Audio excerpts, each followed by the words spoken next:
we prioritize quality time. Easy. Sometimes I get messages from people that are like, we haven't been on a date in like 7 years or something like that. Now, I'm not saying that those people have not prioritized quality time, because a lot of people don't have the resources.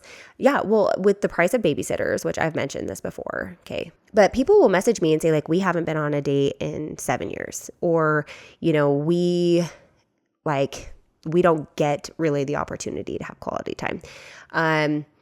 And that it doesn't have to be a lot either. No. Like sometimes we've been through it. We know, hey, we got 5 kids. It's hard to get a sitter. But sometimes it's just like, yo, our kids are not going to burn the house down if we go and take a 35-minute walk. Sure. I mean, and granted, our again, oldest we is have an 13, oldest. and he can stay home. And there's been one time where we did it with our next kid, and that didn't work out.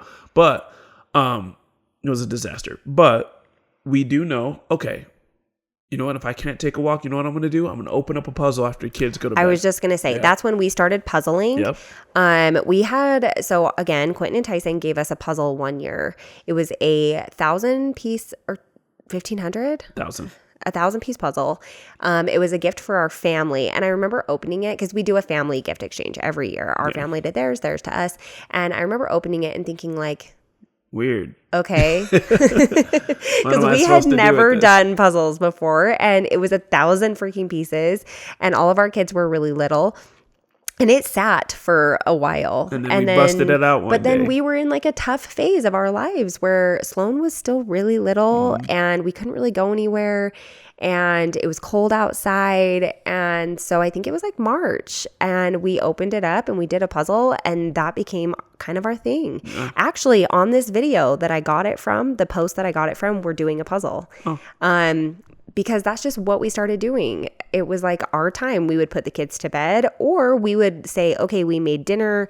Let's clean up for the night. Now you guys go do your own thing. Look, we're going to do our puzzle. If you want screen time, you can have screen time. Whatever it is, leave me alone. And we're going to do a puzzle together. And we would just like talk. We would talk, or we would listen to a podcast. Like, there were multiple times that we listened to like, you know, true crime podcast together, and just because that's, you know, that's my passion. We need to do that again. Yeah, it was, and we got a just do a puzzle, you know, and like we would go shopping for puzzles together, and like we're so excited about it. We do puzzle swaps, or my grandma, she has like 2 million puzzles, and we would go over there and borrow some from her, and it just became our thing that we did. We're sitting on a doozy of a puzzle. Well, you know what? I know it'd be reckless with our time, but we need to pull it out. As I'm talking about it. The Morgans gave us a doozy. Yeah, the itch is here. We need One time for the Morgans down in St. George. We love y'all. Yeah, we haven't touched your puzzle yet, but we will. We're going to. It's an addiction. Just time never passes faster than when you're doing a puzzle, I swear to you. But that just became our quality time. Yeah. And so it doesn't have to be, it just needs to be, you are designating it as quality time and you're recognizing it as quality time. So for me, it was like, even if we were sitting down to watch our show, it couldn't just be another thing that I was doing. It needed to be, this is our quality time together. And we would treat it different. We're like putting our phones away. Phones got to go away. Because this is me and you time. And, that was important, like a lot of the time, and this will lead into the next one or the last one, but a lot of the time, that time kind of drove us to have meaningful conversations. We started talking about how things were going and how we felt about our kids, or how, you know, maybe things were going on in our marriage. Like I would say like, hey, I'm feeling really disconnected lately. I'm really struggling with this, or I'm having a hard time because I just feel like I'm going in circles and I'm running my wheels and nothing is actually getting done.